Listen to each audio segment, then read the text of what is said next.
Elephants के पास birds को follow करने और सवाना को छोड़ने के अलावा और कोई चारा नहीं है।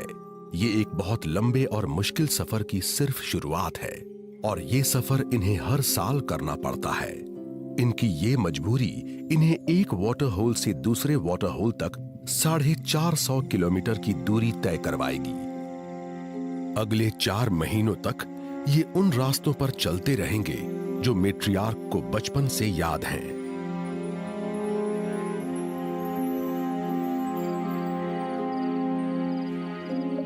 इस सफर के दौरान ये सबसे आगे चलेगी और पूरे रास्ते में इसके गाइड होंगे सवाना की खुशबुएं और आवाजें। ट्रैवल करने के लिए सनसेट सबसे अच्छा टाइम होता है। इस वक्त इनकी आंखें शेड्स और कलर्स को दोपहर के मुकाबले ज्यादा अच्छे से देख पाती हैं और इस तरह इनका लंबा सफर शुरू हो चुका है। ये जब भी रुकते हैं, बेबी एलिफेंट जल्दी से दूध पीना शुरू कर देता है। ये पूरा दिन और पूरी रात चलने का आदी नहीं है, इसलिए इसे आम दिनों से ज्यादा दूध चाहिए होगा। अंधेरे में शूटिंग कर पाने की वजह से हमें पता चला है कि एलिफेंट्स तब भी खाते रहते हैं जब चल रहे होते हैं। ये मजबूर है। बड़ी मैट्रियार्क के लिए हर रोज 100 किलो खाना खाना जरूरी होता है। बेबी एलिफेंट उस होल के पास पहुंचता है जो इसकी मदर ने अपने पावरफुल टस्क से खोदा है। ये पहली बार मडी वाटर को टेस्ट करता है। इसमें वो सारे मिनरल्स हैं जो सरवाइव करने में इसकी हेल्प करेंगे। अरे ये कौन है? 3 महीने का हमारा बेबी एलिफेंट सब कुछ जान लेना चाहता है, पर इसे इस बात का अंदाजा नहीं कि ग्रुप की सेफ्टी से बाहर जाना कितना खतरनाक हो सकता है।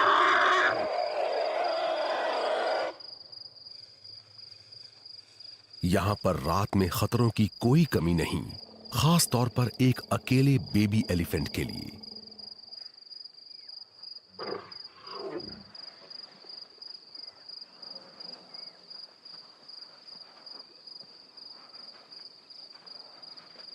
मां को चिंता हो रही है।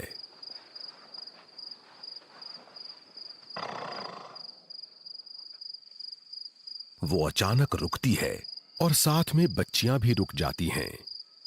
इन्हें थोड़ा डर लग रहा है। ये अब पूरी तरह से अलर्ट हैं।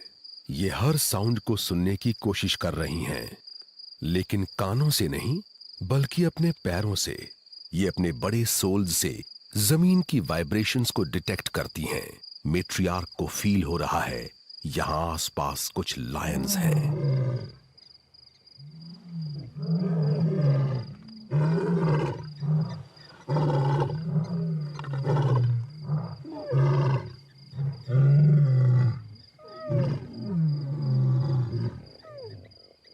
पर आज रात लायंस इनके पास नहीं आ रहे।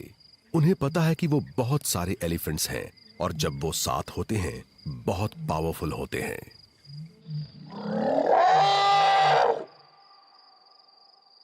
अब बेबी एलिफेंट थोड़ी मौज मस्ती कर सकता है।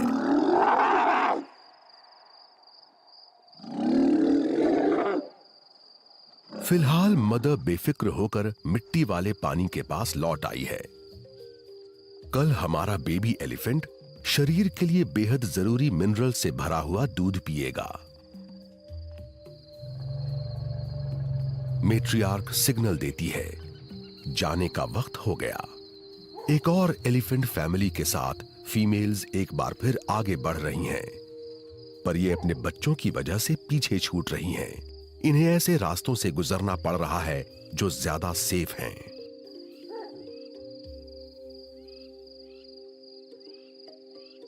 मेल्स के साथ इस तरह की कोई मजबूरी नहीं है। उन छोटे मैमल्स के लिए जो यहां रहते हैं, ड्राई सीजन बदलाव का वक्त होता है, जब उनकी दुनिया धूल में बदल जाती है। जल्दी ही बाहर की दुनिया एक भट्ठी बन जाएगी और सिर्फ वो ही जिंदा रह पाएंगे जो गहरे बिलों में रहते हैं।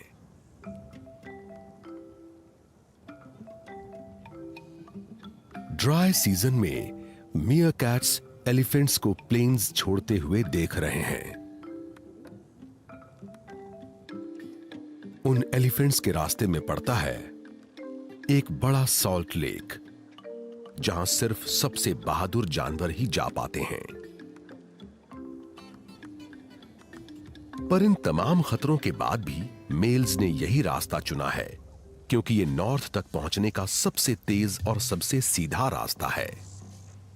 हमारे बेबी एलिफेंट के फादर के लिए इस बेरहम और मुश्किल लैंडस्केप को पार करने का वक्त आ चुका है।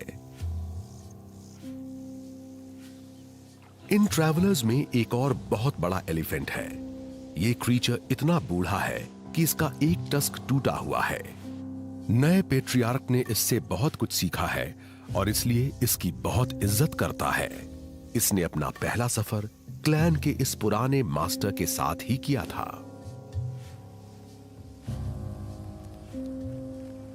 यहां पर भी कुछ छुपे हुए क्रीचर्स हैं। ये दिखने में भले ही छोटे हैं, पर इस कहानी में इनका रोल किसी से कम इंपॉर्टेंट नहीं है। जायंट एलिफेंट्स का जाना इनके लिए अपना स्टोर रूम भरने का एक सिग्नल होता है, क्योंकि उनकी बड़ी ड्रॉपिंग्स के अलावा इन छोटे इंसेक्ट्स के पास खाने के लिए कुछ नहीं होगा। डंग बीटल सन की पोजीशन यूज करके एलिफेंट ड्रॉपिंग के एक टुकड़े को सीधी लाइन में रोल करता हुआ आगे बढ़ता है। मेल एलिफेंट्स सनसेट होते ही चलना शुरू कर देते हैं। ये 24 घंटों में 80 किलोमीटर तक कवर कर सकते हैं, तो इनके पास तारों की रोशनी के नीचे सॉल्ट लेक को क्रॉस करने के लिए पूरी रात है।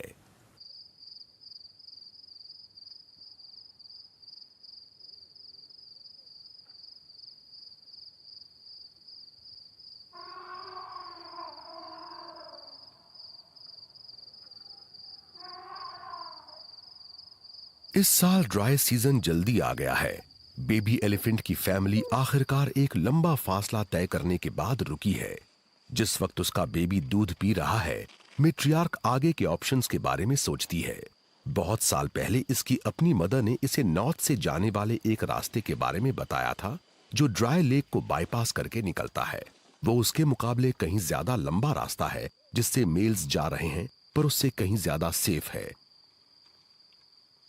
इसके बेबी की सेफ्टी से ज्यादा इंपॉर्टेंट और कुछ नहीं।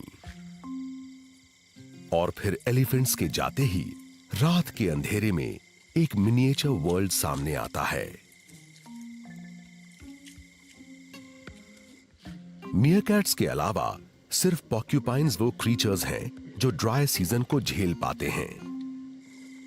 ये दिन में कभी नहीं दिखते हैं, क्योंकि ये पूरी तरह से नॉक्टर्नल हैं।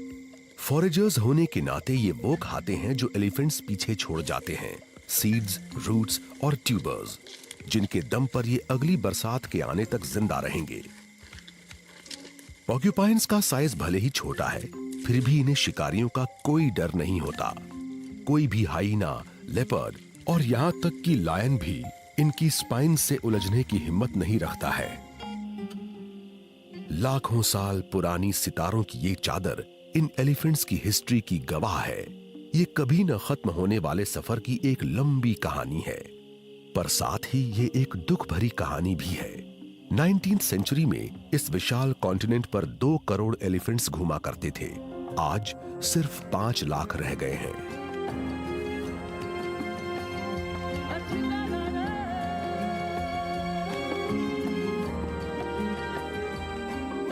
सुबह होने पर सब मेल्स एक ही डायरेक्शन में आगे बढ़ रहे हैं। इनका मकसद उस आखिरी वाटर होल तक पहुंचना है जो पीछे छूट चुके सॉल्ट लेक और आगे नॉर्थ में आने वाली उस जमीन के बीच है जहां इन्हें पहुंचना है। जब तक ये पेट्रियार्क और बाकी यंग एलिफेंट्स उस स्पॉट पर पहुंचे, दोपहर की 45 डिग्रीज की गर्मी इनका चलना मुश्किल कर रही है। बाकी फैमिलीज भी आने लगी हैं, पर हमारे बेबी एलिफेंट का क्लैन नहीं है इनमें। ये अच्छी खबर नहीं है। इस पूल में पानी एक स्ट्रीम के जरिए पहुंचता है, पर आज उस स्प्रिंग में पानी नहीं है और इसलिए ये पूल ऐसे कीचड़ से भरा है जो पीने लायक नहीं है।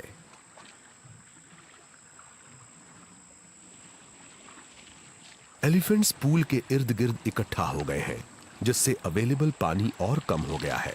कुछ तो उसके पास भी नहीं पहुंच पा रहे। ये जंगल का कानून है, यहां सिर्फ सबसे ताकतवर जिंदा रहता है। हमेशा की तरह पेट्रियार्क सबसे आगे है, बाकियों को इसके हटने का इंतजार करना होगा।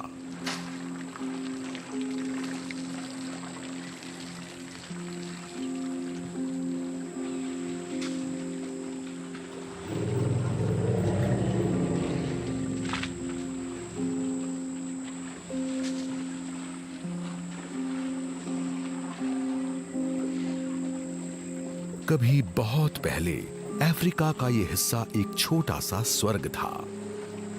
बिल्कुल इसी जगह एक इतना बड़ा लेक था कि वो सी तक फैला हुआ था।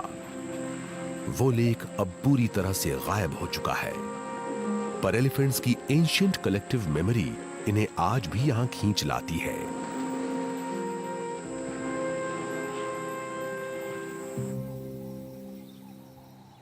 पानी के बिना 3 दिनों से ज्यादा जिंदा नहीं रह सकता। हमारी मेट्रियार्क, जिस पर इस पूरी फैमिली की जिम्मेदारी है, इसने सफर शुरू होने के बाद 2 दिनों से पानी नहीं पिया है।